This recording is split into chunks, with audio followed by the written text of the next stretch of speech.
Les grosses têtes, Philippe Bouvard vous propose le meilleur des grosses têtes.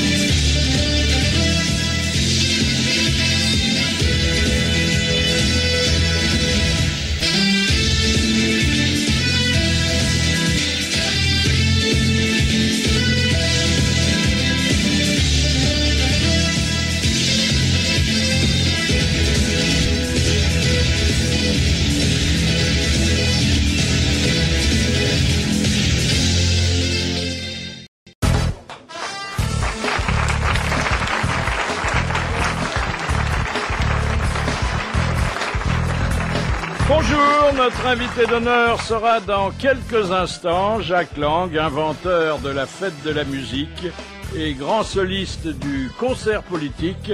Voici vos grosses têtes.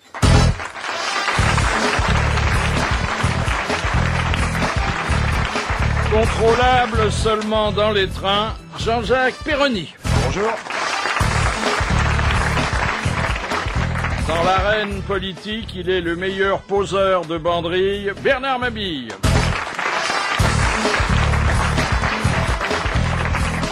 De son passé de hallebardier, il a gardé l'œil vigilant des sentinelles, Jean Amadou.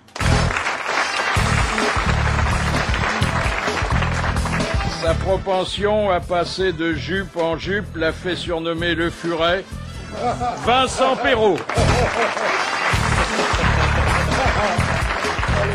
Il nous rejoint aujourd'hui, après une chute qui pour une fois n'a fait rire personne, Jacques Balutin.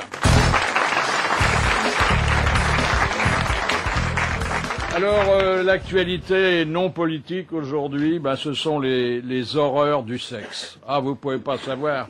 D'abord, vous avez ce provincial qui s'ennuyait un peu. Bon, d'accord, il habite dans l'Aisne, mais quand même... Ah, il habite. Il habite, oui. Oh, bah voilà. Dans le Bas-Rhin.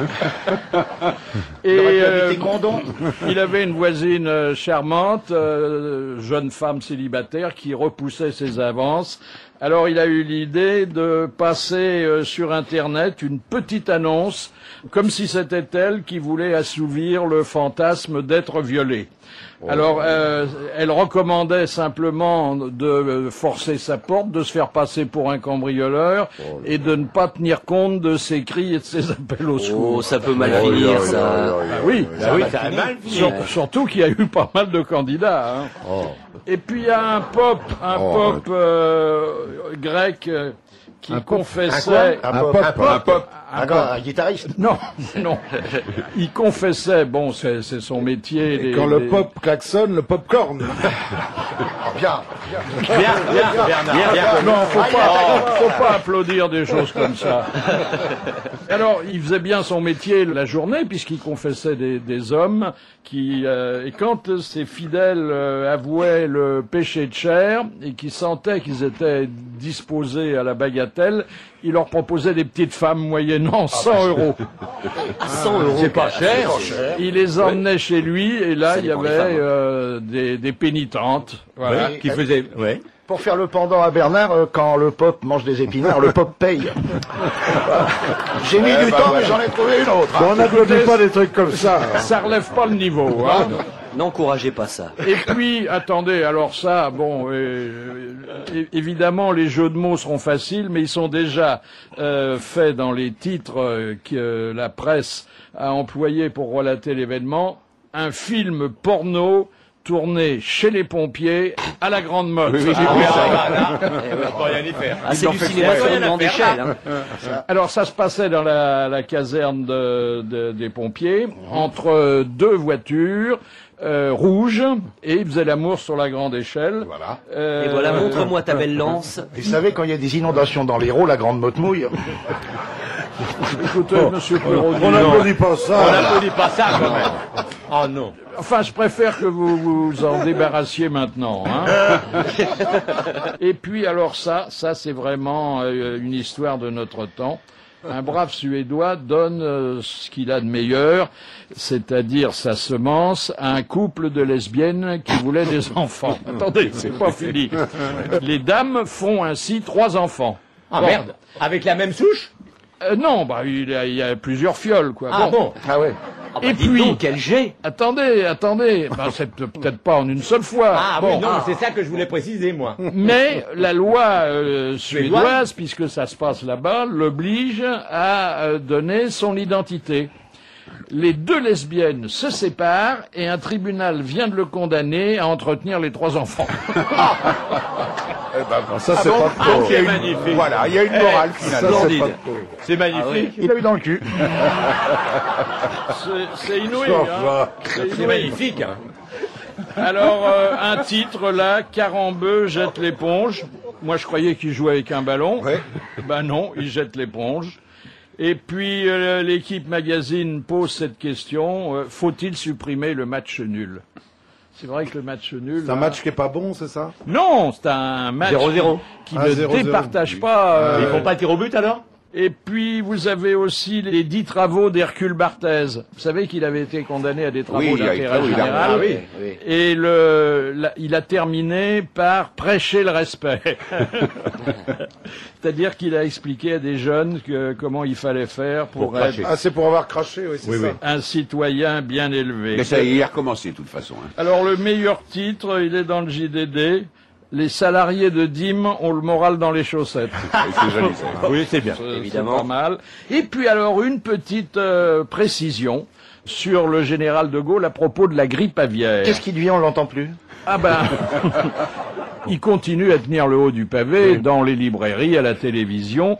Et l'amiral, son fils, a relaté que quand il était à la boisserie et qu'on lui servait de la volaille, il s'assurait toujours que c'était pas la volaille de son jardin. Parce que, il disait, ce sont des familiers, des connaissances, et on ne mange pas ces relations. C'est sympa. Bien. C'est tout à fait joli, sympa, hein, c'est joli. Et puis alors des nouvelles de Nathalie Marquet, vous savez, Madame Pernaut. Madame Pernaut. J'ai cru que la mode était passée, moi. Alors non, alors comme il n'y avait plus rien à dire en ce moment, Bah oui. alors ils ont exhumé des films érotiques, en fait pas loin du X, Elle jouait dedans. qu'elle tournait avant de rencontrer notre bon confrère. Non mais dites, Mais j'ai elle pas tournait été déjà malin. ça avant Madame de Fontenay ou après? Ah bah c'était avant Madame de Fontenay. Ah ouais, Ah oui, normal. Avec Elisabeth Tessier. Oui. Ben, un peu le même genre. En tout Pourquoi cas, Elisabeth Tessier, elle a fait même- du porno? Bah oui. Non, elle a fait de l'héroïne. Oui, il a été absent un certain temps, tu Merde, vois. mais ça, vous me l'avez pas dit. Elle a Elle toujours elle avait travaillé pas dit dans ça, les boules. Jacques. Elle a fait de l'érotique aggravé. Alors, Ah bon, si vous voilà, voulez, pas c'est du le porno. même costumier et le même scénariste que pour Elisabeth Tessier. Et alors, il y a un confrère qui est même méchant, hein, c'est pas comme nous, qui relate ça en disant que est-ce qu'elle aurait épousé son mari si c'était appelé Jean-Pierre Porno? C'est d'une méchanceté. Ah ouais, non, Est-ce qu'on a des chances d'en voir des bouts au trésor? Peut-être pas. Mais dites donc, j'ai drôlement loupé le coche parce que à l'époque où j'ai Oh eu oui. ma petite histoire d'amour avec elle, il y a c'est vrai longtemps, ouais, Ah ouais, ouais. oui. J'aurais dû faire des photos d'elle dans la chambre, tout ça. J'aurais pu vendre ça une fortune, hein, finalement. sais, Alors, j'ai la- été trop sage, vous voyez, trop. En ouais. tout cas, porno n'est dis donc, jamais- les Miss France, vous avez vu Sonia Roland? Alors là, il faut saluer notre confrère Télé 7 jours, qui réussit cette performance journalistique absolue. Dans le même numéro, il y a l'information et il y a le démenti. Ah, ça Alors, c'est fort. je détaille. Sonia Roland, Tony Parker, la vérité, les coulisses d'une rencontre, notre reporter raconte, et sous la couverture, eh ben, les draps sont froids. Il y a rien. Il y a rien que une précision de Tony qui dit nous sommes comme frères et sœurs. Ah oui, donc Ah c'est oui, qu'il se après, passe il est rien. comme Michael Jackson. Ils font ça beaucoup en Amérique. Donc on imagine la prochaine couverture. Elle tient le Sonia stylo Tony, de Parker. 2 points. Sonia Tony, 2 points, l'inceste. s'ils sont frères et sœurs. Ah, puis alors, il y a une mise au point de la Madame Parker. La fiancée. Oui. Madame Parker.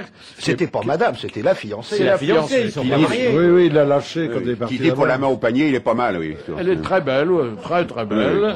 Et elle dit qu'il n'y a absolument rien, qu'elle connaît son bonhomme. Et alors, dans tous les journaux People, il y a des communiqués à la demande de Tony Parker. Je dément formellement l'histoire d'amour qui porte atteinte à ma vie privée. Je fais part de mon profond mécontentement concernant une prétendue relation avec Sonia Rolland. Oui, bah c'est qu'il y a eu quelque chose alors. Mettre autant d'acharnement à démentir si c'est rien passé, c'est rien passé. Elle a pas de veine, elle s'est déjà plantée avec Albert de Monaco il y a un mois, hein. Avec Bébert? Oui. Ah, j'ai loupé. C'est pas la mère du petit. Non, Ah non. non. Faudra s'inquiéter si on commence à la voir s'arrondir dans les semaines qui viennent. Et puis alors ça c'est vraiment une histoire de notre temps. Un brave Suédois donne ce qu'il a de meilleur, c'est-à-dire sa semence, à un couple de lesbiennes qui voulaient des enfants. Attendez, c'est pas fini. Les dames font ainsi 3 enfants. Ah Bon. merde. Avec la même souche? Non, il y a plusieurs fioles, quoi. Ah bon. Ah ouais. Ah bah, Et dites puis- donc, quel jet! Attendez. C'est peut-être pas en une seule fois. Ah Bon. oui, non, mais c'est ça que je voulais préciser, moi. Mais la loi suédoise, puisque ça se passe là-bas, l'oblige à donner son identité. Les 2 lesbiennes se séparent et un tribunal vient de le condamner à entretenir les 3 enfants. Ça, c'est pas trop. C'est magnifique. Voilà, il y a une morale finalement. Ça, c'est Splendide. pas trop. C'est magnifique. Il a eu dans le cul. C'est inouï, hein. C'est magnifique. Hein. Alors, un titre là, Carambeu jette l'éponge. Moi, je croyais qu'il jouait avec un ballon. Ouais. Ben non, il jette l'éponge. Et puis, l'équipe magazine pose cette question, faut-il supprimer le match nul? C'est vrai que le match nul... C'est un match qui est pas bon, c'est ça? Non, c'est un match 0-0. qui Ah, ne 0-0. départage pas... Ils font pas le tir au but alors? Et puis, vous avez aussi les 10 travaux d'Hercule Barthès. Vous savez qu'il avait été condamné à des travaux Oui, il y a d'intérêt eu général. Ah oui. Et il a terminé par prêcher le respect. C'est-à-dire qu'il a expliqué à des jeunes comment il fallait faire pour être Ah, c'est pour avoir craché, oui, c'est ça. un citoyen bien élevé. Mais ça y est recommencé de toute façon. Hein. Alors, le meilleur titre, il est dans le JDD. Les salariés de Dîmes ont le moral dans les chaussettes. C'est joli ça. Oui, c'est bien. Évidemment. C'est pas mal. Et puis alors, une petite précision sur le général de Gaulle à propos de la grippe aviaire. Qu'est-ce qui devient, on l'entend plus? Ah ben, il continue à tenir le haut du pavé dans les librairies, à la télévision. Et l'amiral, son fils, a relaté que quand il était à la boisserie et qu'on lui servait de la volaille, il s'assurait toujours que c'était pas la volaille de son jardin. Parce que, il disait, ce sont des familiers, des connaissances, et on ne mange pas ces relations. C'est sympa. Bien. C'est assez joli, sympa, hein, oui. c'est joli. Voici le moment de faire entrer dans notre grand studio qui l'attend, notre invité d'honneur, candidat à la candidature, vêtu de probité candide et de mugler blanc, Jacques Lang.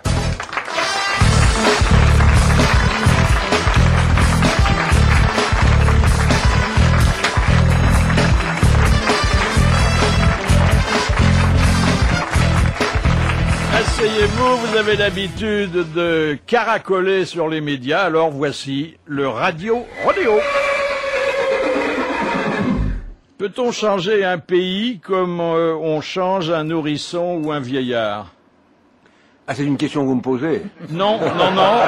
Je me fais des réflexions comme ça à la radio. Non, j'étais en train de fermer mon portable pour ne pas être mais c'est bien. désobligeant à l'égard si des vous auditeurs. voulez, on va parler de votre portable, on Non, parlera ça, pas de votre livre. Je sais à peine m'en servir. Alors. Voilà, donc il est fermé. Voilà. Donc je peux l'ouvrir. Peut-on changer un pays comme on change un nourrisson ou un vieillard? Puisque le titre du livre, c'est changer, hein? Alors, je dois répondre. Vous n'êtes pas obligé. Si vous répondez pas dans 2 secondes, il va vous foutre une baffe. Très bien. Je sais pas, Ça vous, réveille. écoutez, vous faites comme au bridge, vous dites je passe. Non, mais c'est vrai que changer un pays, surtout un pays qui est allergique aux réformes, il le montre souvent. Oui, c'est une légende, ça.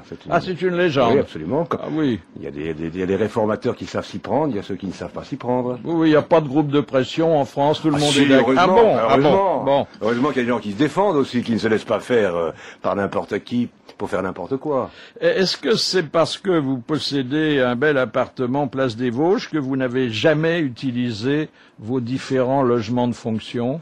D'abord, mon appartement, je vous y convie, c'est un appartement de 140 mètres carrés. Il est beau, vous l'avez visité? Non, mais c'est gentil de dire ça. Victor Hugo, qui habite à côté, m'en a parlé. Et non, attendez, je suis très content que vous disiez qu'il est beau. Venez vérifier de vos propres yeux. C'est une des plus belles places de Paris. Oui. Et je dois dire qu'au hit parade de l'immobilier, c'est vrai, mais quand j'y suis allé il y a 25 ans, peu de gens souhaitaient y aller. Oui. C'est un quartier à l'abandon. Sans blague. Oui, c'est un ils quartier. ont rajouté le square alors depuis. Le square, c'est peut-être pas. Le square était vide à l'époque. Si vous êtes élu, est-ce que vous habiterez l'Élysée? Non, moi je trouve qu'il faut séparer totalement la vie publique et la... Bon, c'est une question hypothétique. Quoique c'est bien agréable d'habiter au-dessus de la boutique, non? Non, pas du tout. Justement, vous me posez la question, je vous réponds franchement. Bon, j'estime qu'il faut Bon. Tirer le rideau quand on fait son métier, je dirais. De toute façon, il faut tirer le rideau où qu'on habite, hein. Certes. Mais je veux dire, il faut séparer la vie publique et la vie privée. Alors dans ce cas-là, est-ce qu'il faut affecter les palais nationaux? Donc, je n'ai jamais passé une seule nuit dans un bâtiment officiel pendant les 12 années où j'ai été ministre. Voilà. Bon. Point final. Très bien. Chacun fait comme il pense. Ah bah oui, regardez le pauvre Guémard, ça lui a pas réussi, hein. Alors, est-ce qu'il faut, dans ce cas-là, affecter les palais nationaux aux mal logés et aux sans-papiers plutôt qu'aux ministres? Cela dit, il y a eu une initiative qui a été très belle de la part de Bertrand Delanoë, le maire de Paris, qui disposait d'un appartement gigantesque, et il a en tout cas décidé d'affecter cet appartement à une crèche. Pourquoi au Japon, dont vous revenez, vous a-t-on présenté comme le candidat socialiste à la présidentielle, alors que vous n'êtes pour l'heure que l'un des candidats à l'investiture du PS? Écoutez, je ne suis pas chargé d'écrire les articles qu'on consacre. Non. Ah bah non, et les journalistes... C'est très différent d'ailleurs. Ah oui. Est-ce que c'est parce que vos ambitions sont désormais plus hautes qu'un siège parlementaire que vous prônez la dissolution de l'Assemblée nationale? La dissolution existe déjà, elle peut être pratiquée. Vous avez vu avec quel succès en 1997. Ça a été très réussi. Voilà, donc non, je prône que je propose surtout que nous ayons dans le futur un vrai Parlement qui contrôle réellement l'exécutif et que le président élu puisse être responsable devant cette Assemblée. Alors, s'il y a une crise, en effet... C'est-à-dire qu'il se présente devant l'Assemblée pour répondre aux questions qu'on lui poserait. Exactement. Alors que pour l'instant, il n'a même pas le droit d'apparaître. Il peut envoyer un message, c'est tout. Donc vous supprimez le Premier ministre, alors? Je supprime le Premier ministre. Je pense qu'il faut un système clair, simple, et responsable. Pas l'américaine. La différence, c'est que dans le système que je propose, le président élu par le peuple est en même temps responsable de ses actes devant l'Assemblée. Donc il y a un système de double responsabilité. Qu'est-ce qui gouverne au sommet? C'est le président. C'est le président, en effet, comme vous dites, comme en Amérique, c'est-à-dire que les ministres relèvent de lui et l'ensemble de l'équipe gouvernementale peut être renversé par l'Assemblée. Dans ce cas-là, on revient devant les électeurs, c'est le peuple qui tranche. Oui, mais enfin, ça supprime un emploi, hein. Premier ministre, c'était... Ah bah oui. Et vous conservez le Sénat? Non, mais non. Je suis partisan de sa transformation profonde. Voilà. Oui, transformation profonde, c'est-à-dire il rase. Le palais du Luxembourg? Ça fait quand même 3000 chômeurs, je ne rase monsieur pas le palais Lang. du Luxembourg, quand même. Non. Pensez à Marie de Médicis. Vous savez ce que disait Herriot du Sénat? Il disait c'est une assemblée de conservateurs complètement rétrogrades, dont les méfaits sont quand même tempérés par une forte mortalité. Voilà, c'est Herriot. Sauf de plus en plus jeune. C'est pas tout à fait vrai, parce qu'ils sont assez tenaces. Oui, mais alors, le coup, hein. Si vous supprimez le Sénat, 3000 chômeurs. Non, je ne supprime pas le Sénat, je propose qu'on le transforme. En crèche. Ah non. On va faire un grand guignol du Luxembourg.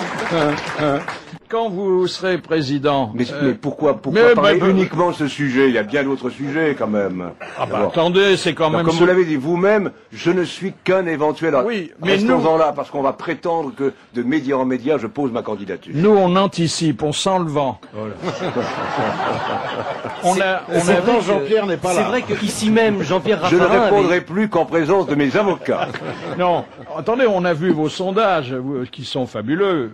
Donc, on se dit, si le scrutin ressemble au sondage, eh ben, vous continuerez à habiter chez vous. Quand vous serez président, donc... Non, hypothèse de travail. Hypothèse. Quand vous serez président, où aurez-vous votre solutré? Parce que moi, est-ce que je m'achète des chaussures, des bottes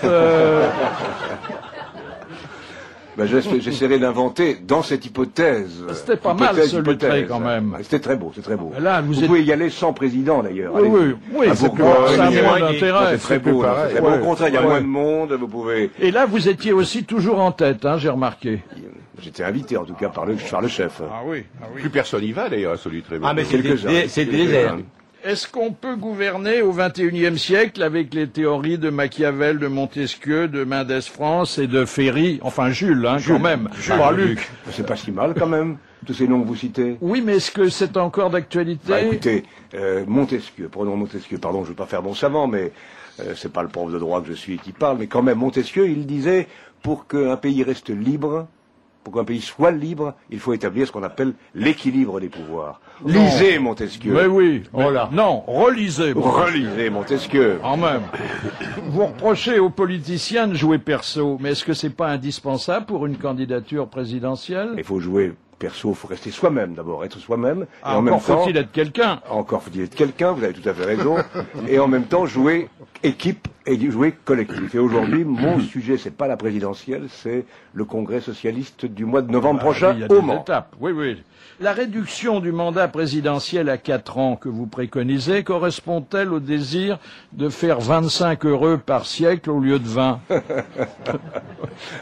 de rendre les Français plus heureux, pas seulement 25, les Français plus heureux, parce qu'ils pourront plus aisément contrôler celui qui, dans l'exécutif, a le plus de pouvoir. Et ce n'est pas anormal que tous les 4 ans, les Français puissent se prononcer. On sera comme aux États-Unis, on sera pratiquement toujours en campagne électorale. Mais ça, c'est une totale erreur, Philippe Bouvard.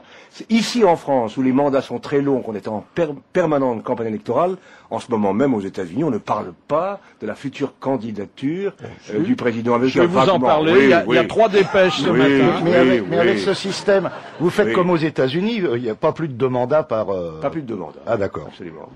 Qu'est-ce qui diffère? Non, en Amérique, on ne parle de l'éventuel futur président que 6 mois avant l'élection. En France, on en parle tous les jours pendant 5 ans. Vous vous fatiguez pas, là, ça va? On n'a pas besoin de changer le cheval? Je me réveille de plus en plus, grâce à vous. Qu'est-ce qui différencie un homme d'État d'un homme politique? C'est d'avoir, je pense, le sens de l'intérêt supérieur de son pays. Ah, parce que les autres, ceux qui ne sont pas des hommes d'État, ils s'en foutent, hein? Certains s'en foutent, oui. Ah, c'est pas vrai. Si. Des noms. Aucun nom, vous les connaissez. Et dites donc, certains s'en foutent et même plein les poches.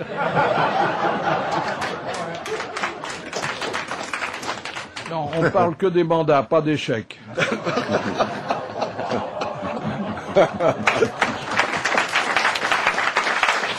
N'est-ce pas une forme de cumul des mandats que d'être passé de Blois à Paris et puis de pas de Paris au Pas-de-Calais? Non, c'est pas un cumul puisque précisément c'est successif.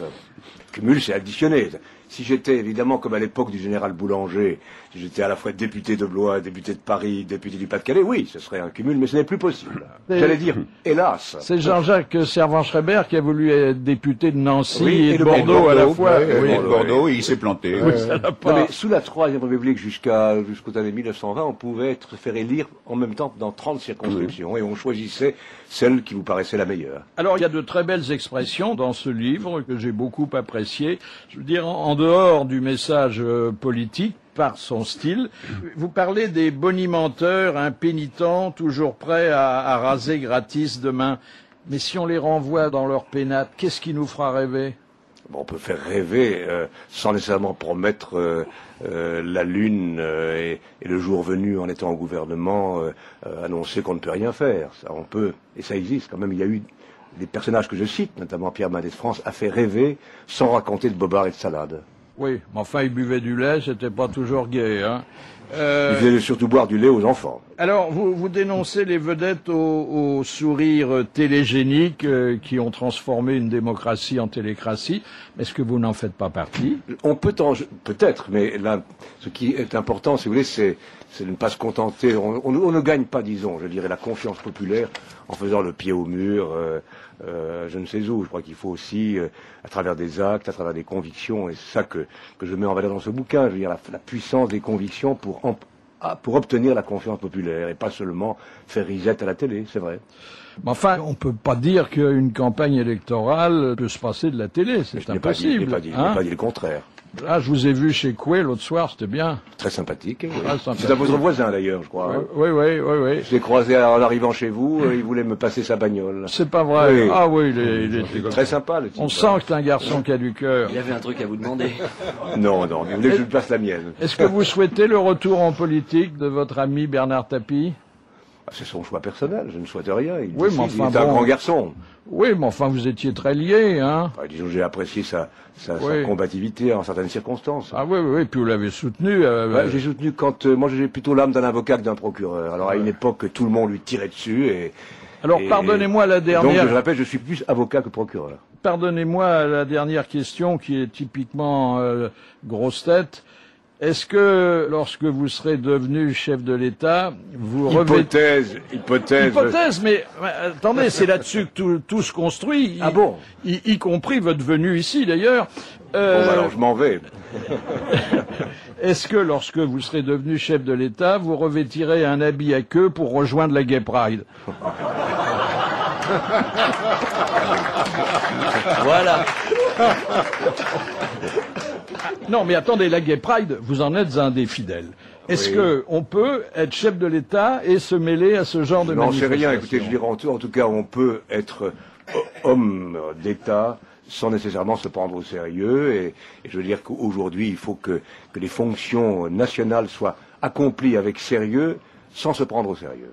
Eh ben, écoutez, c'est le record de longueur de notre radio rodéo, et c'est aussi un record dans la facilité d'expression, et je dirais des réponses tout à fait satisfaisantes. Bravo, Jacques Lang!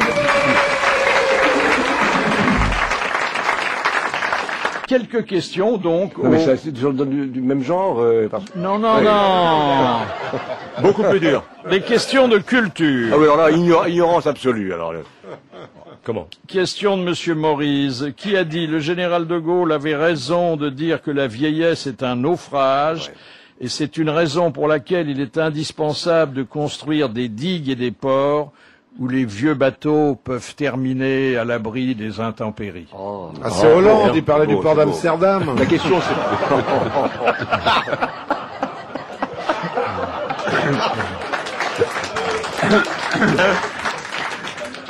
Il est mort, Tom? Mais la question est quoi? Qui a dit? C'est un politique mort, ça. Il est mort? Non, il est vivant. Il est vivant? C'est un politique? Un politique. Ce n'est pas Il est de droite ou de gauche? Non. Il est de droite Chirac. ou de gauche? Il est plutôt de droite. C'est Chirac. Bonne réponse de Bernard Mabille. Et deuxième citation que nous devons à Madame Royer-Donfleur, qui a dit « Le pot-au-feu, c'est idéal pour travailler sur un dossier. » C'est vrai, moi je le pense. Eh ben, c'est vous qui l'avez dit.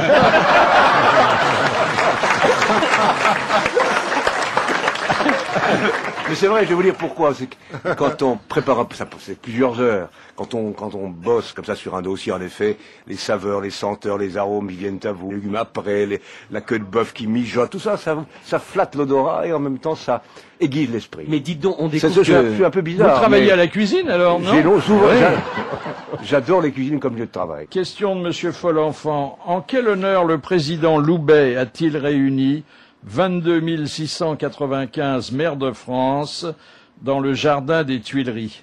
C'était le jardin des Tuileries ou c'était le Grand Palais? C'était le Grand Palais des maires. Non, les Tuileries, parce qu'il faisait beau. Ah, il y avait la fête foraine. Non, il fallait avoir quand même 22 695 couverts. Un tirage du loto de la loterie nationale. C'était pas un 100e anniversaire. Je crois que c'était en... Non, c'était une grande occasion. Une exposition universelle. L'exposition universelle. Oui, mais c'était, je pense, oui. Je crois que c'était au Grand Palais qu'on venait juste de construire. Et c'était Potel et Chabot qui avaient déjà fait le dîner, c'est extraordinaire. Quand aujourd'hui vous allez, il faut remercier d'ailleurs les pouvoirs publics actuels, quand vous allez au Grand Palais, vous découvrez l'immensité du vaisseau. Et l'autre jour, en y allant, j'ai pensé à ce congrès dont vous parlez, qui, faudra vérifier, je le maintiens, s'est déroulé, ce banquet s'est déroulé sous la voûte du nouveau Grand Palais, qui a été construit en 18 mois. Parlez pas de vaisseau à Chirac, ça porte malheur. Hein. Et je crois que c'est Alfred Capu qui avait été invité à ce dîner, qui en sortant a dit « J'aime pas ce genre de réunion parce que ça porte malheur, il y en a toujours un qui meurt dans la nuit. » Alors, pour vous prouver quand même que aux États-Unis, ça bouge, Monsieur Lang. Commence un petit peu à frétiller, oui. Deux dépêches. D'abord, Condi. Elle est belle, hein, Condi. Ah oui. Elle est pas mal. Elle est belle à faire peur. Non. Elle a des dents qui traînent par terre. Mais elle est pas très franche, hein. On dit souvent condiment. On lui demandait si elle serait candidate à la Maison Blanche. Elle a dit Blanche, quand dira pas mal. Ah oui, ça va choquer quand même. Et on la verra tout le temps. Elle a dit que, bon, elle était sensible au fait qu'on pouvait envisager sa candidature, mais que ça n'était pas ce qu'elle avait l'intention de faire dans la vie. Oui, elle a raison. Elle veut jouer du piano. Je crois qu'elle veut jouer du piano. Et puis elle aime tellement Bush qu'elle ne peut pas imaginer une seconde de lui succéder, quoi. Elle vivra sa vie entière près de Bush. Ah oui. Vous croyez qu'il y a quelque chose entre eux? Non. Mais elle est fidèle en amitié, voilà. C'est une grande qualité. Ah, alors. Mais nous, on est très fidèles en inimitié. Mais ça aurait été une campagne aux États-Unis entre Hillary Clinton et ça aurait de la gueule. Ça pouvait donner de bons moments. Hillary, elle, je crois, en veut. Ils sont moins quand même misogynes que les politiques français. Vous êtes quand même extrêmement misogynes. Oui, vous savez, ça se vaut. Collabo. C'est misogyne ici et là. Ah oui, non, mais... C'est machiste ici et là. Et quand Ségolène a déclaré sa flamme à la République, vous avez applaudi des deux mains, tel que je vous connais. En tout cas, Ségolène, j'aime beaucoup. J'ai désapprouvé des deux mains, si j'ose dire, les réactions machistes contre elle. Assez minables.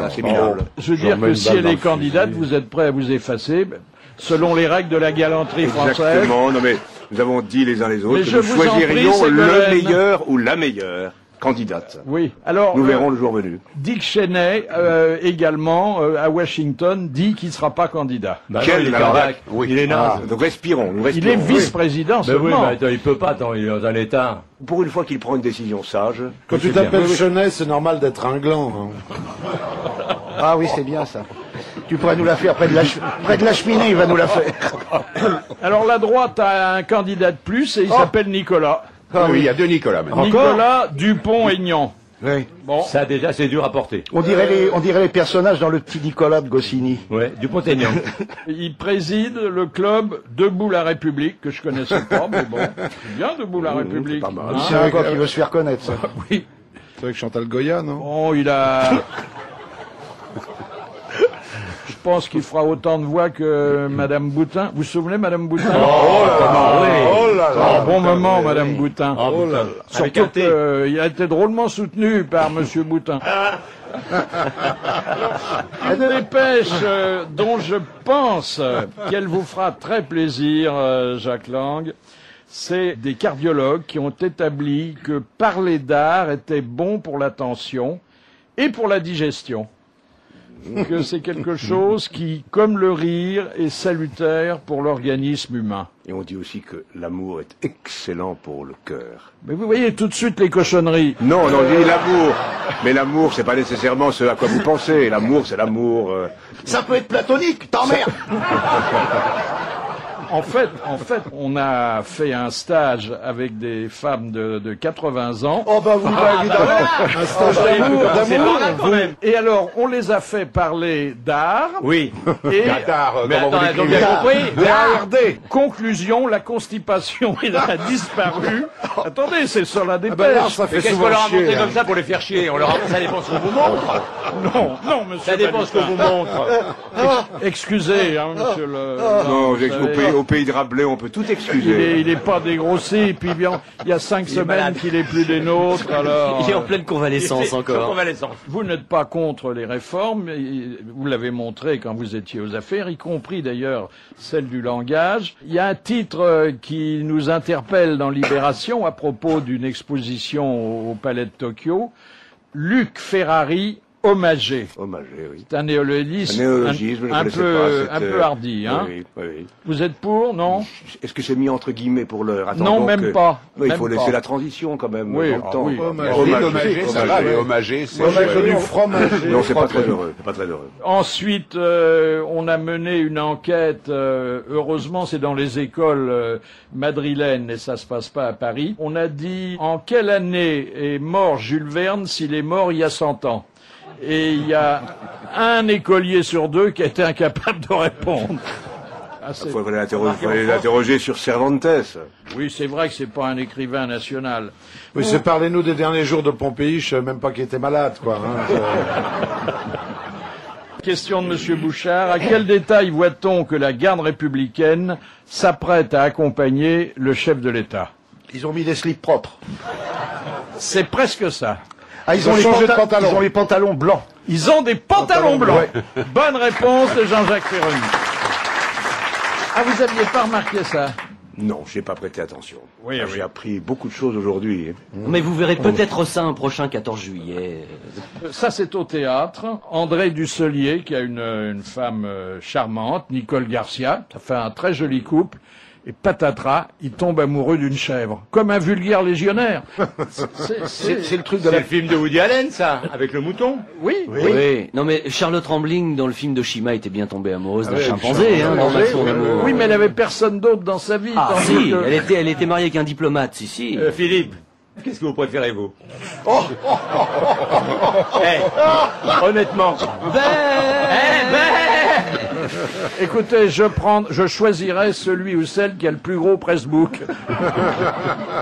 Le gouvernement est en train d'acquérir 600 millions de masques. Alors, c'est pas pour le carnaval, c'est pour la grippe aviaire. Oh, j'ai la chair de poule, ça doit être ça. Vous vous rendez compte? Tu couvres quelque chose? Le jour où on sera tous avec... Masqués, on va tous masqués. des masques, Ça va être... Ça va pas être facile pour les grosses têtes. Attendez, mais ça commence. Moi, sur mon portable, il y avait ce matin appel masqué. Oui. Vous voyez? Alors, on pourra plus parler, Mais oui, on pourra oui. plus se Et reconnaître. votre émission, mon pauvre ami, va s'écrouler. Alors, on va devoir se On pourra fermer. plus s'embrasser. Mais au Japon, On ils va sont plus déjà rien tous faire, masqués quoi. depuis des années, enfin, ils se parlent. Non, Ah oui. Ils font des signes.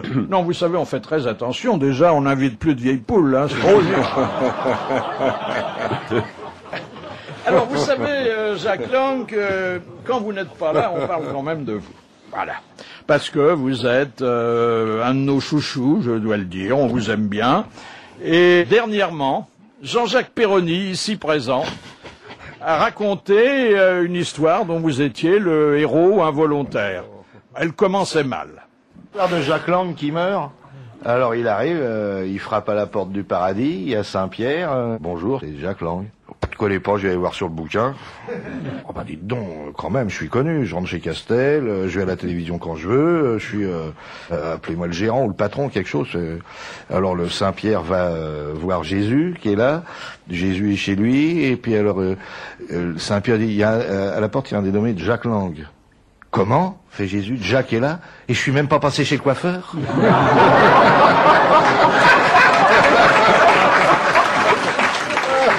Oh, elle est pas méchante. Hein. Mais je dois dire que je profite de votre présence pour faire une mise au point et dire que j'ai pas été bien quand même. Parce que pendant des années en scène, je vous ai attribué 2 phrases. Maintenant, vous êtes censé véritablement les avoir dites, parce que à force de répéter. Quand vous prêtez des phrases à quelqu'un, il les a dites voilà, inévitablement, parce que c'est vous qui le dites. Alors, je vais maintenant dire, c'est vrai, vous ne l'avez jamais dit. Vous n'avez jamais dit, écoutez-les aboyer ces vieux chevaux de retour. Je crois que je l'ai dit. Vous ne l'avez pas dit. Je l'ai pas dit? Non. Et vous n'avez jamais dit, quand vous avez fait créé la fête de la musique, je veux que chaque Français sorte son instrument pour aller montrer à ses voisins ce dont il est capable. Non, vous ne l'avez pas. Non, notre ami Amadou est quand même très gentil. Je crois malheureusement, heureusement, avoir dit ces deux bêtises. Est-ce que vous pourriez, pour faire plaisir à Laurent Gérard, s'il vous plaît, parce qu'il est en tournée, il écoute dans la voiture, est-ce que vous pourriez dire « Ce Jean-Jacques Perroni, quel bel homme »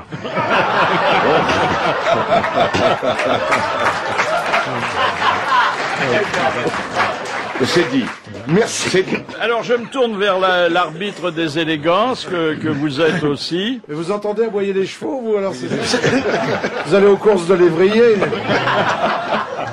Vous avez vu, c'est dans les rubriques masculines, mais pourquoi ne pas les feuilleter? On annonce le retour du costume 3 pièces. Tiens. Oui. Ça va être plus dur pour retourner sa veste en élection. Pourquoi il restera le gilet, c'est tout? Non, mais c'est quand même un retour aux vêtements de papa, et même de grand-papa, hein. Ah, c'est assez chiant. Non. Moi, j'ai bien le gilet. Oui, mais alors il faut porter la cravate, mettre une chaîne de montre dans le gousset. Pas obligé. Ça fait un peu vieillot. Toujours dans les vêtements, celui-là, c'est l'imperméable de Mourinho. Vous connaissez Mourinho? Pas du tout. Non. Ici, les Mourinho? Non, c'est le champion de... Il s'ouvre tout seul devant les écoles. C'est l'entraîneur de Chelsea, l'entraîneur portugais de Chelsea. C'est devenu une idole à Ce serait pas l'entraîneur de Chelsea.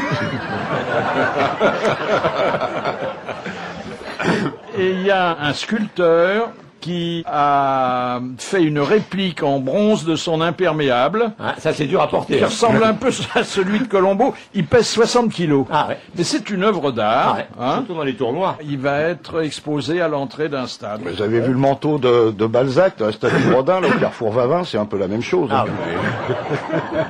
Vous connaissez la nouvelle chancelière, Madame Merkel, non? Kébir. Oui. Merkel Kébir. Mais non. Alors, elle vient de faire sa première déclaration.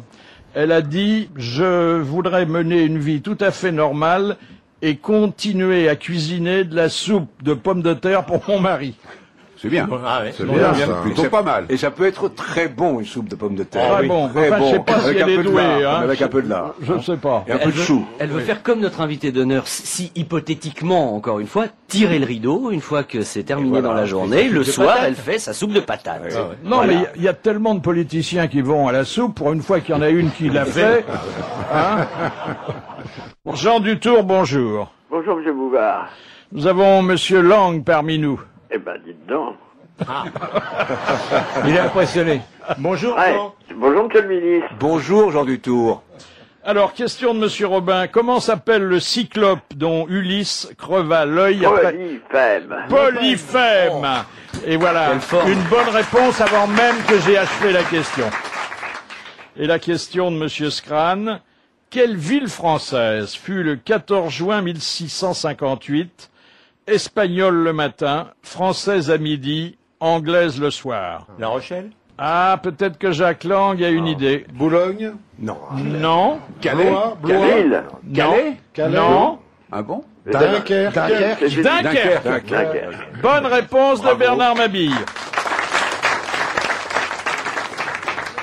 Bon, bah alors... Ah oui, bah, hein, comme la vous moyenne voulez, j'aurais aimé briller devant un ancien ministre. Moi, j'aurais aimé briller devant un C'est dans votre éminent écrivain. Oh bah écoutez, on va se voir tous les deux. Hein. C'est dans votre département? Non, c'est dans le département voisin, j'ai de la Ah chance, oui. c'est le Ah Nord. bon. Ah Moi, bon. je suis dans le Pas-de-Calais, donc Oui. j'ai le droit d'ignorer au-delà de la frontière. Ah ouais. Ah, très bien. Ça marche bien, le tourisme, chez vous? Ça marche très très bien. Parce qu'on m'a dit que quand ils voyaient le panneau Oui, indicateur, pas de Calais, il y a rebroussé chemin. Non, là, voilà, Non. je vais rectifier.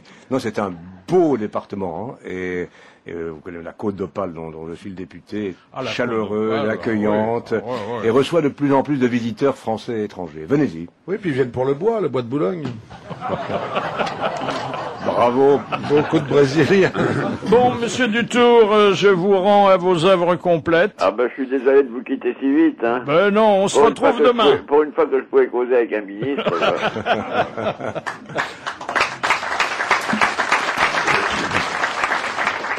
Alors, si vous êtes élu, bon, toujours la même hypothèse, mais elle nous fait chaud au cœur.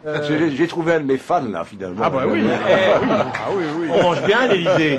Ah mais oui. J'espère que vous allez renvoyer l'ascenseur et nous inviter à la cantine à l'Élysée. Quand même, ça, ouais. On y va, nous. Comme on vous l'a dit, le soir et la nuit, c'est libre. Vous allez être chef des armées, hein, parce que ça, vous ne renoncerez pas à cette prérogative. Et vous aurez toujours à côté de vous, même quand vous rentrerez le soir coucher place des Vosges, la petite valise avec le bouton rouge de l'arme nucléaire. Oui, alors... Où est-ce que vous allez la mettre, la valise, chez vous? À côté du réveil. Vous savez, aujourd'hui, c'est pas à travers des valises, ça se transporte, c'est des moyens de transmission par télécommunication. Oui, mais enfin, c'est quand même le président qui donne l'impulsion. Certes. Ah bah oui. Enfin, disons que nous ne sommes pas dans une période telle où on peut imaginer que chaque nuit, le président de la République française, quel qu'il soit, se préoccupe d'appuyer sur le bouton. Dieu merci. Des fois, Chirac, quand il sait pas quoi faire, ça le tente. Hein, il faut surtout pas qu'il fasse joujou avec ça. Surtout pas. Une bière de trop et boum. Hein. Mais on a remarqué que lors de ces déplacements, il y avait toujours un officier qui était à côté de lui. Avec une valise. Avec la valise. Il faut bien qu'il change quand même. Ce sont des moyens de transmission, simplement. D'information. Oui. Mais vous ne serez pas un président qui inaugurera les chrysanthèmes. Non mais pourquoi vous transportez dans un futur qui est à écrire? Mais parce que je suis citoyen, je suis électeur, et que... Non mais dans mon petit bouquin, là, Changer, je dis... Pas un grand bouquin. Je dis exactement le contraire. Je dis que les Français, aujourd'hui, c'est ainsi, ne veulent pas transformer l'Élysée en palais de Buckingham. Et donc souhaitent un président qui gouverne vraiment, mais en rendant des comptes en permanence devant le pays et devant le Parlement. Ah bah, la France n'est pas une monarchie constitutionnelle non plus. Hein. Non, ça ne l'est pas. On a la monarchie de la guerre n'a pas réussi à s'adapter, donc du coup, vous dites, elle a disparu. On se rêve de Gaulle et on se réveille MacMahon. Ça arrive. Je n'ose pas. À qui pensez-vous? Ah ben moi, quand je pense à MacMahon, je pense à toutes les bêtises qu'il a dites et ça me réjouit. Hein. Que d'eau. Oh, oui. La typhoïde, on en meurt ou on reste idiot, je sais de quoi je parle, je l'ai eu. Il était formidable quand il a demandé à visiter le dortoir du Collège de France. Ça, c'était un bel homme. Mais il avait en face de lui un mec qui le prenait chaque fois, c'est Rochefort. Il disait, le président est descendu les Champs-Élysées hier, on a remarqué, tout le monde a remarqué l'œil extrêmement intelligent du cheval. C'était une époque où vraiment ça y allait fort. Hein. C'est Jean Rochefort qui a dit ça? Oui, c'est ça. Henri Rochefort. Ah, alors, vous trouvez que le pouvoir n'a pas besoin d'être entouré d'égards et d'honneurs invraisemblables pour se faire respecter. C'est la vérité. Moi, je trouve, j'ai toujours été choqué de voir que des ministres se déplaçaient entourés d'une nuée de conseillers et de policiers, sans compter le Premier ministre et les autres. Non, je crois qu'il faut que le pouvoir soit comme il est dans les pays scandinaves, accessible, simple, direct, sans fioritures. Oui, moyennant le respect, il vient non pas des honneurs qui l'entourent, mais de l'action que l'on mène. Moyennant quoi, il y a quelques dirigeants scandinaves ça arrive. qui se font flinguer. Ça arrive. Mais il manque de sécurité. C'est le risque du métier. Il va en vélo, hein, ouais. le Premier ministre. Donc vous... Pas de policiers. Attendez, moi je vous imaginais sur les Champs-Élysées, debout dans la voiture décapotable. Je parle pas de moi, mais il peut y avoir quelques moments avec la garde républicaine. Rituels. Il y a quelques moments rituels, voilà. Pour le reste... Vous allez pas refuser la garde républicaine, monsieur Lang? Encore des chômeurs. Pour accueillir les chefs d'État des autres pays. Ah bah oui. Voilà. Ah, oui. 14 juillet. 14 juillet, bien entendu, mais je parle de la vie quotidienne de l'homme politique qui, en France, est une vie encombrée trop de cérémonies, d'honneurs et de toute une série de choses inutiles. Il y a des choses rigolotes. Regardez, quand Jules Guesde, qui a quand même bouffé des militaires pendant toute sa vie, Jules Guesde, oui. Il a quand même bouffé du militaire. Il a été ministre d'État en 1914. Ça devait le faire marrer quand même quand il sortait avec les mecs qui lui présentaient les armes. Ça devait le faire rigoler. Vous l'avez vu ça? Non, mais on peut l'imaginer. Je l'ai lu, vous savez. Je sais que Napoléon a perdu Waterloo et j'y étais pas, hein, je veux dire. Mais... Alors vous êtes pour la simplicité, bravo, Mais vous êtes contre une certaine proximité que vous jugez artificielle, par exemple, aller sur les marchés, serrer la main de gens qu'on connaît pas, embrasser des... J'ai jamais dit ça, alors attendez. La véritable proximité ne consiste pas à serrer des mains en échangeant quelques aimables banalités sur un marché le dimanche matin. Non, je veux dire par là que... C'est signé Jacques Lang. Non, mais oui, mais naturellement, il faut vous le dire dans le contexte. Je veux dire par là que il ne suffit pas pour être en contact avec les gens de faire semblant d'eux. Pour les marchés, moi j'adore ça, j'y vais en permanence pour mon plaisir personnel d'abord, pour le goût des légumes, des discussions avec les gens. Qu'est-ce que vous avez acheté ce matin? Ce matin, pas ce matin. Hier, c'était dimanche matin. Qu'est-ce que vous avez acheté, dites-nous? J'ai acheté une belle bavette, voilà. Oui, en préparation de notre émission. Celle d'aujourd'hui est pas mal aussi. Elle est pas mal non plus, voilà. Oui. Elle est peut-être plus saignante, mais oui. Non, elle était plus saignante, la mienne.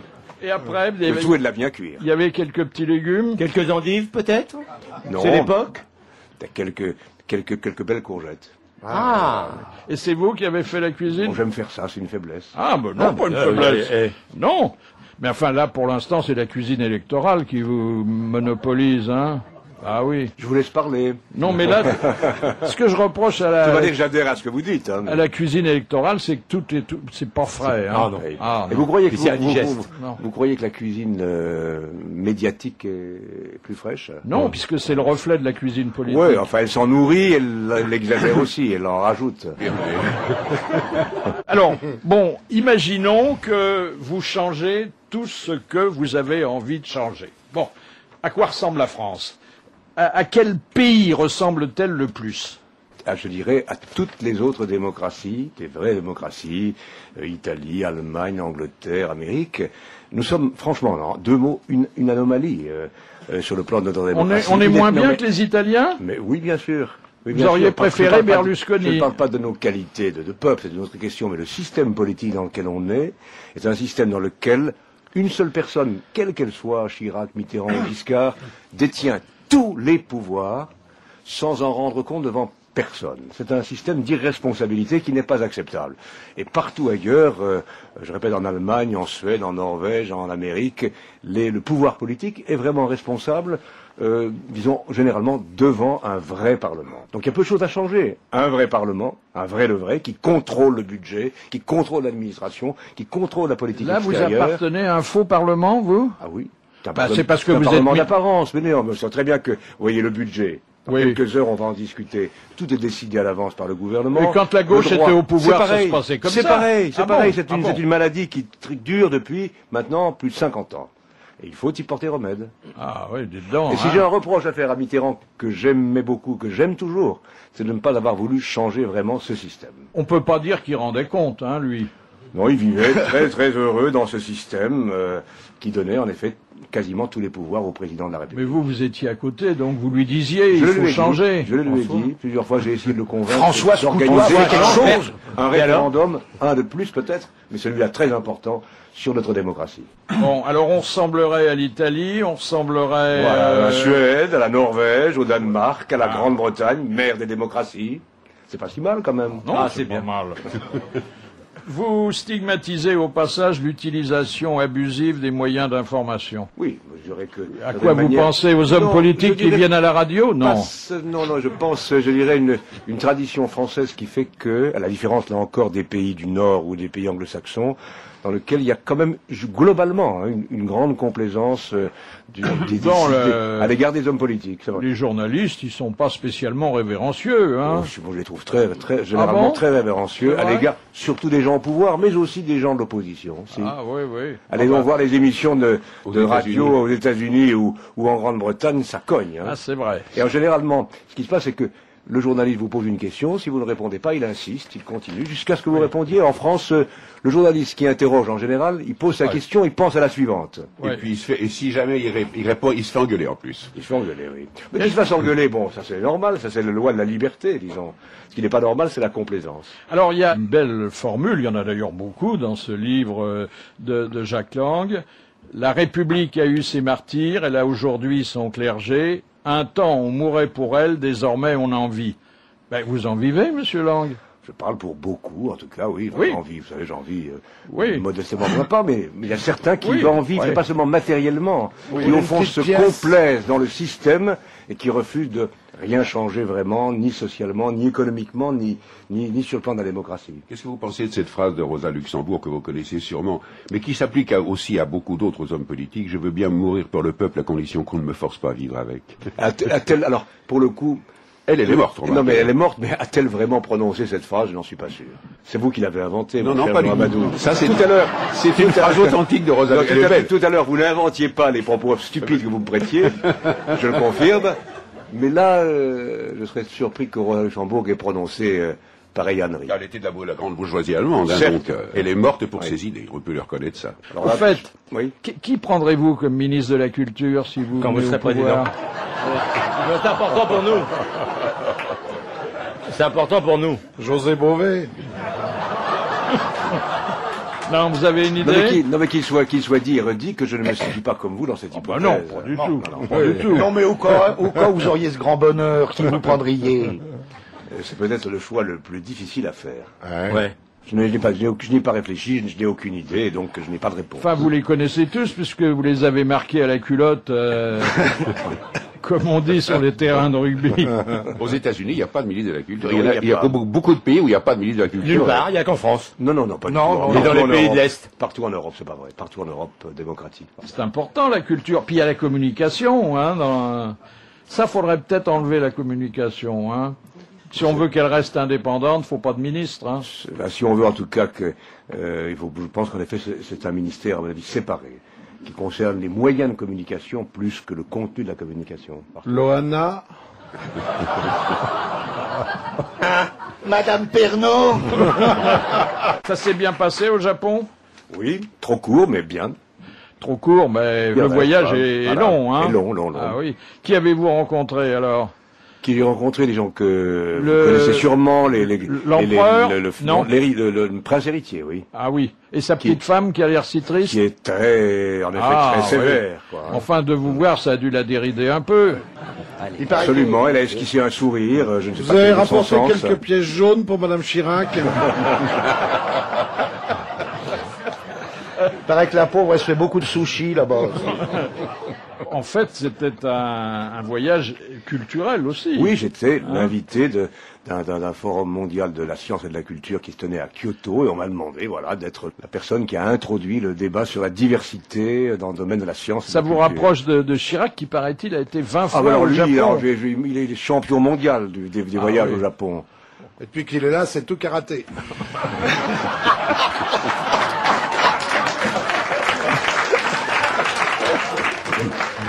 Mais je le comprends, c'est un beau pays. Beau pays.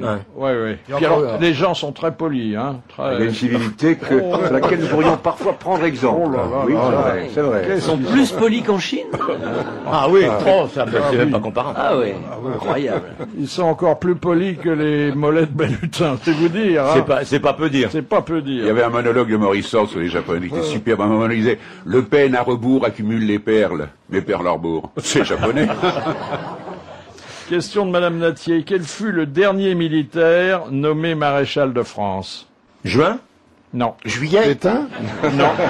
Delattre, non? Non. Végan. Non. Pétain? Non. Végan rajoute 2 toilettes après, ça fait toujours rire. Végan n'a jamais été maréchal. Non, il a jamais été général. maréchal. C'est pas normal. C'est ni de Lattre ni Joie. Non, c'est après, vraiment, le dernier. De Gaulle? Fils de Gaulle? Non. Oui, amiral. Enfin, Il est resté et général. je dois dire que ce fut à titre posthume. Jeanne d'Arc. Leclerc? Leclerc, non? Leclerc? Non. Il n'était pas le Delattre de Tassigny. Lyotet. Mais là, tu dis déjà. Lyotet était déjà... Il était déjà de son vivant, quand même. Il est resté mort. Nous donnons notre langue au chat. Non, ça pas, non? faut attendre la Eh, cloche. c'est pas lui. bon. Ça nous coûte de l'argent? Il en est resté sans voix comme nous. Hein. Moi, j'essaie... C'est nous voilà, maréchal nous voilà, non, c'est pas lui. Non, Gilbert, nous voilà. il avait commandé en chef devant l'ennemi, donc on lui a attribué non pas ce grade, mais cette distinction. Il a son avenue. Mais Oh attends. oui, il a son beaucoup d'avenues en Ça France. part pas de l'étoile quand même. Beaucoup. Non, ça c'est les maréchaux de Napoléon. Du côté de la Bastille, Il a son avenue. il a sa station de métro. Non, mais ça peut se faire quand Jacques Lang sera président. Mais attendez, il a commandé quoi, en 14? Mais non, pas en 14. 39, 40? Il a commandé pendant la dernière guerre. En Indochine, alors. Il a commandé en Indochine. Alors non, je pense pas que En ce Algérie? soit en Indochine. Enfin, si, il a peut-être eu un poste en Algérie, mais il a commandé en chef à la fin de la dernière guerre. C'est français quand même. Français. Massu? Non. Non, mais Eh ben écoutez, c'était le maréchal Koenig. Ah bah oui. Ah bah oui, ah bah oui. Bah oui, il a des avenues, c'est ce que je dis. Bah oui, il a des avenues. Ah oui, oui. Ah oui. Et il attend sa station de métro. Avec vous, c'est une impasse, hein. Question de Madame Desroches. Quel homme politique s'est battu 2 fois en duel? Une fois à l'épée, une fois au pistolet. De fer. Gaston Deffer. Deffer, oui. Exactement. Bonne réponse de Jean-Jacques Perroni. Vous regrettez que ça ait disparu, le duel ça avait une certaine gueule. Et puis, Elle est encore vivante, la feuille, là. Qu'est-ce qu'il y a sur cette feuille qui s'égare en permanence? Rien. C'est un secret d'État, c'est un secret personnel. ce sont des nouvelles très légères. Hein. Il y a quand même une feuille qui s'échappe là. Ouais. Mais le duel, ce serait bien pour la télé, ça nous changerait de la télé-réalité. Mais oui, c'est vrai ce que dit notre ami. C'est vrai que naguère, il y avait quand même des débats, des confrontations entre hommes politiques à la télévision, à la radio, qui ont quasiment disparu aujourd'hui. Ouais. Vous rappelez-vous l'émission qui s'appelait À armes égales? Ah oui, Ah bien. oui. Ah oui. Mais il n'y a pas que les politiques. François Chalet s'est battu en duel contre un réalisateur. Il avait dit du mal de la jeune comédienne du réalisateur en question, assez inconnu. Il l'a provoqué en duel pour venger l'honneur de sa Et belle. moi, j'ai assisté au duel entre Serge Liffard et le marquis de Cuevas. Ah oui, ça, ouais. c'est un beau duel. Oui. Vous étiez Ah témoin. oui. Oui. Mais ça a pas fait de victime. C'était les frères ennemis, vous vous souvenez? Il disait, qu'est-ce que vous choisissez, l'épée ou le pistolet à 20 mètres? Je choisis l'épée, à 20 mètres. Là, je m'adresse à l'historien, Excellent, excellent. que Jacques Lang est aussi, parce que... Il y a amateur, très amateur. Ah non. Vous avez publié plusieurs livres historiques, hein. Oui, ce sont des essais historiques, plus que des œuvres de sciences historiques. Alors, que faisait Henri III lorsqu'il fut assassiné? Demande Madame Desroches. Il était en train de faire un pot-au-feu. Non. Parce qu'il était sur un dossier, là, il faisait un pot-au-feu. Il se rasait. Non. Il était sur la chaise percée. Oui, il était sur sa chaise percée. Bonne réponse de Jean-Jacques Perroni. Pierre Merle, bonjour. Bonjour. Je vous appelle parce que vous êtes un observateur attentif de l'évolution des mœurs à travers l'évolution du langage. Et là, vous publiez les mots à la con. Bon, c'est vrai que c'est un peu trivial comme titre, mais ça dit bien ce que ça veut dire. Ah bah pour une fois, justement, quand on parle de mots qui veulent rien dire, je crois que là, il fallait absolument employer cette formule. Alors attendez, il y a quelque chose qui me fait de la peine. Vous dites que senior est un mot à la con. Bah oui, écoutez, je sais pas, appelons les choses par leur nom, encore une fois. Senior, bon. Et comment vous voulez les appeler? Un vieillard. Eh ben, peut-être pas vieillard, mais disons vieux, un vieux. Un vieux? Un vieux. Pourquoi est-ce que vieux On préfère être appelé senior que vieux. Vous verrez dans quelques années. Ben écoutez, je commence déjà à le voir pointer, mais non, je trouve qu'il vaut mieux appeler les choses par leur nom, senior, et puis c'est vague, encore une fois. Ce sont des mots vagues. Non, Senior, c'est pas quoi? vague. Est-ce que c'est 52 ans ou est-ce que c'est 75 Écoutez, ans? ça vient du latin, ça dit bien ce que ça veut dire. En Hein. latin, certainement, oui, mais Bon. la façon dont c'est perçu aujourd'hui, dont on l'emploie et dont les gens le reprennent, parce que ça c'est très marrant avec ces mots-là, les gens les reprennent avec une facilité déconcertante. Alors il y a un mot que vous vitupérez et qui va rappeler de mauvais souvenirs à Jacques Lang, c'est le nonisme. Oui, le nonisme, bon, qu'est-ce que ça veut dire encore? Qu'est-ce que Ben, ça veut dire de dire non, à la Constitution européenne. Est-ce que c'est le nonisme de droite ou de gauche? Alors c'est le nonisme. Fabius est un noniste. Eh ben c'est un noniste, oui. Non mais là, Pierre Mel a tout à fait raison, c'est ridicule. Nonisme, mais il y a aussi ouïisme. Oui, c'est encore plus ridicule. Même si vous votez oui, c'est encore plus ridicule. Oui. Non, c'est stupide. Alors J'approuve, bien, Pierre maintenant Merle. c'est ça, c'est la dérision, on rigole, on se marre, mais ça veut plus rien dire. Alors il y a un mot que vous signalez et que je pense Jacques Lang a dû utiliser ou qu'en tout cas il n'a pas supprimé quand il était ministre de l'Éducation, c'est apprenant. Oui, l'apprenant, pourquoi dire apprenant au lieu d'élève? Qu'est-ce que élève avait de dérangeant, de gênant? pourquoi dire un apprenant? Ah oui, parce qu'il y a des élèves qui apprennent pas, hein. Oui, Voilà, et pourquoi pas, mais bientôt on en fera un apprénoïde, ou je ne sais pas. Mais ils ont prévu ça à l'ENA. Il y a 3 sortes d'apprenants. Il y a l'apprenant actif, c'est celui qui travaille, l'apprenant passif, c'est celui qui faut rien, et l'apprenant virtuel, c'est celui qui vient jamais. Donc tout ça est bien réglé. C'est magnifique. Et puis ça le fait, vous n'aimez pas ça le fait? Non, parce que c'est trop galvaudé. D'abord, c'est pas bien beau, je trouve ça le fait, je trouve ça un petit peu pénible. Ouais, mais enfin les jeunes aiment bien, hein. Mais je sais pas si ça vient vraiment d'eux ou si Je on crois leur a que c'est mis Johnny qui l'a dans la employé tête. pour la première fois, hein. Ouais, mais bon, ça le fait. Une bonne je sais référence pas, en vocabulaire. ça me paraît pas très heureux. Non, mais c'est surtout pénible quand ça devient un tic de langage Voilà. et que quelqu'un c'est peut les pas énarques, dire une phrase. On a Voilà, tous oui, des tics de langage, voyons. Vous retrouvez le même problème avec C'est clair qui est Et la feuille de route, pourtant. Voilà, il l'utilise pour tout maintenant, pour n'importe quoi, pour une élection, pour l'Irak, pour tout ce que vous voulez, il y a la feuille de route qui se pointe. Voilà, il faut la feuille de route. Et Si on vous dit n'avez pas pas ce mot-là, remarqué ça n'ira pas. Mais Écoutez, monsieur Merle, est-ce qu'une expression n'est pas réussie quand tout le monde sait ce que ça veut dire? Oui, mais là, parfois, on emploie ces expressions sans trop savoir ce que ça veut dire. Mais si, ils savent.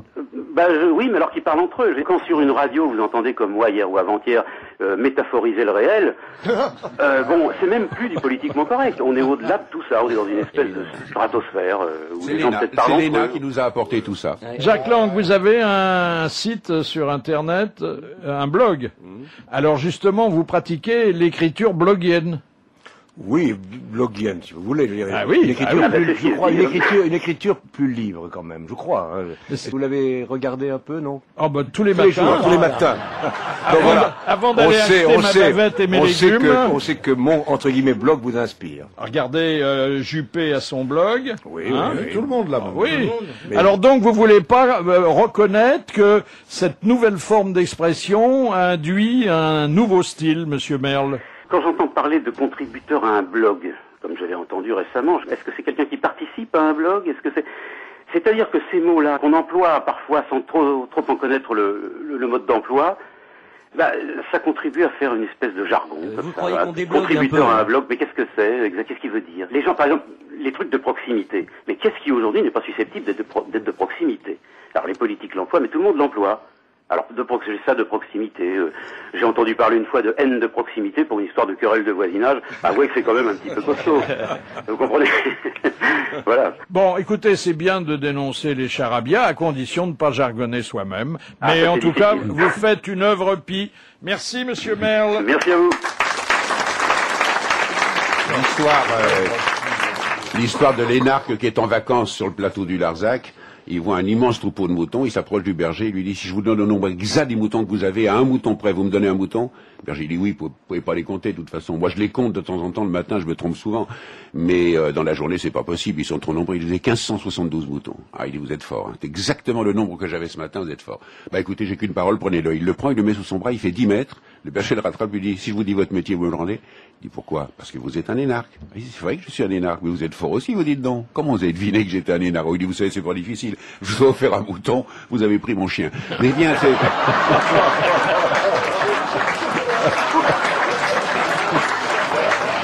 Mais vous n'avez pas fait l'ENA, vous? Ah non, moi je me sens pas concerné. Je n'aime pas trop qu'on montre. Je n'aime pas trop qu'on montre du doigt une catégorie ou une autre. Mais moi, quand je suis arrivé à Sciences Po comme étudiant, j'étais à la fois étudiant en droit et étudiant à Sciences Po, et qu'on m'a parlé de l'ENA, j'ai dit c'est pas pour moi. Et je n'ai jamais pensé une seconde préparer l'ENA. J'ai choisi le métier d'universitaire et j'ai préféré. Ce serait bien d'avoir un président qui n'est pas énarque pour une fois. Hein. Je suis universitaire et j'en suis fier, oui. agrégé de droit et j'en suis heureux. Ah oui. Mais alors c'est drôle pour un universitaire de s'en remettre à des primaires. Et encore, les primaires en France sont si étroites. Vous voyez, en Italie, le président de la coalition de gauche qui se propose aux électeurs dans l'année prochaine, Romano Prodi, a été, je crois, élu à travers des primaires, hier ou avant-hier, 3 millions d'électeurs. Mais ils ont une grande salle, alors le Il y congrès... avait des bureaux de vote partout à travers l'Italie. Ah bon, c'était une primaire élargie, alors. Ah auprès oui. des Donc c'est électeurs. pas réservé aux adhérents. Pas réservé aux adhérents. Mais c'est quand même très dangereux ce procédé. Oui. Parce que quand on est dans l'opposition, on voterait plutôt pour le plus mauvais Oui, mais de les personnes ceux qui qu'on votent n'aime pas. doivent dire leur nom Ah oui. et annoncer qu'ils voteront l'année suivante pour la gauche, si c'est une primaire à gauche. Ah, il faut ou à droite. s'engager. Absolument, et verser 1 euro. Ah oui, on peut Ah, C'est pas mal vu. Alors, ah, on est bah, compte ça va. 3 millions d'euros, c'est quand même pas si mal pour la campagne Romano-Prodi. Ah oui, oui. C'est très, très malin. Il faudrait tout faire ça en France. C'est pas une mauvaise idée, mais je suis pas sûr que alors les autres candidats les petits camarades acceptent. Les autres, justement les petits camarades. Alors il y a Strauss-Kahn. Ça a été votre étudiant, Strauss-Kahn? Non, ça a été mon collègue quand j'étais professeur de droit à Nancy. Oui. Il est arrivé jeune professeur d'économie. Et j'allais dire à cause de lui ou grâce à lui, il a fait changer la majorité au sein du collège des professeurs et j'ai été élu, malgré moi, si j'ose dire, doyen de la faculté de droit. Alors, il faudrait peut-être lui renvoyer l'ascenseur. Mais bien sûr, je lui renvoie en permanence puisque l'année suivante, j'étais avec François Mitterrand pour m'occuper d'une campagne européenne et je lui ai confié sa première mission politique, établir un rapport sur les inégalités sociales en Europe. Et Fabius, excellent rapport d'ailleurs. Fabius, c'est un copain? Fabius, c'est quelqu'un que j'estime beaucoup, qui est un copain brillant, intelligent, mais j'ai un désaccord politique avec lui assez important depuis un an. Ah oui. Là, vous y allez sur des œufs. Hein,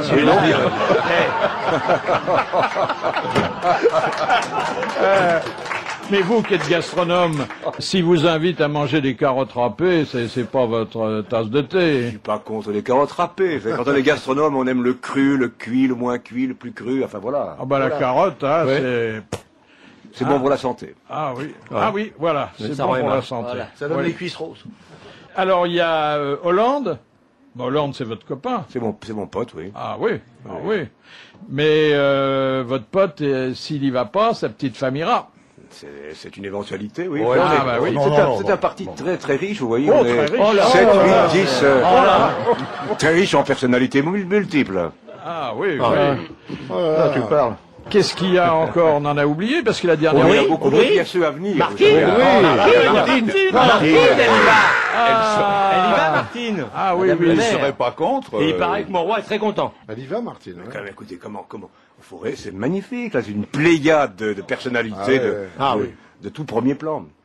C'est une richesse intellectuelle. Vous êtes trop jeune, hein, vous fabriquez des courants. Hein, Mélenchon va y aller sûrement.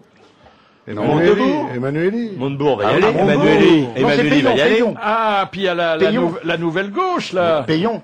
Vous êtes dans le coup, là. Vous êtes très complètement. Je suis ça de très près. Hein. Les gars, ils ont mis nouvelle gauche et on voit Emmanueli. Faut le faire. Hein. Enfin, ça a l'air d'être un très honnête homme. Hein. Emmanueli, c'est un très honnête type très convaincu, très sincère. Ah ouais. C'est un convaincu, il aura sa revanche. Et puis Montebourg. Brillant avocat, brillant député. Ah oui, mais alors dites donc, c'est un fonceur, hein, aussi. C'est un bagarreur, oui. Oh là là.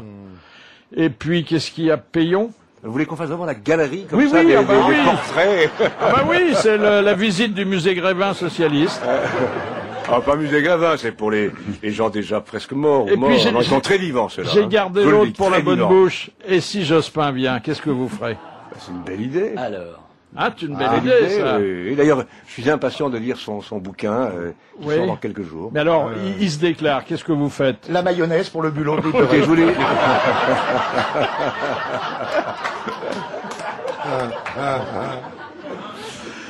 Quoi faire, hein? Mais je suis confiant, il y aura le jour venu, non pas une mayonnaise, comme vous dites, mais une décantation. Oui. Il fera que le meilleur s'imposera. Celui capable de nous faire gagner, voilà. Vous pensez que ça le démange? Non, il viendra que si vraiment on a besoin de lui. Je pense qu'il s'intéresse à ce qui se passe en France. Enfin, s'il vient, que si vous l'appelez, il est pas prêt de venir, hein. Si je l'appelle moi? Non, il a beaucoup d'amis au Parti Socialiste. En tout cas, il est très respecté parmi nous. Il n'a pas d'amis parmi les présidentiables, c'est ce que je voulais dire. En tout cas, moi, j'ai beaucoup, pour lui, beaucoup d'amitié, de reconnaissance et de gratitude. Je pense qu'il exerce aujourd'hui une magistrature morale dont nous avons besoin. Voilà. Alors la dernière citation envoyée par Monsieur Blanc, il faut la relier à l'histoire des narcs que racontait Jean Amadou, qui a dit « Il y a deux sortes de bergers, ceux qui s'intéressent à la laine et ceux qui s'intéressent au gigot. Vous remarquerez qu'aucun ne s'intéresse aux moutons. » Alors politique. Non, c'était un moraliste et un pamphlétaire. Mort depuis longtemps? Oui. Chamfort? Chamfort. Oh. Bonne réponse de Jacques Bellutin qui fait, après 5 semaines d'immobilisation, une brillante rentrée culturelle. Merci à Jacques Lang d'être venu Merci de m'avoir parler si gentiment invité, avec été beaucoup si indulgent. de bonne humeur de ce livre intitulé Changer, qui est à la fois un titre et un programme. Bravo, merci, à demain.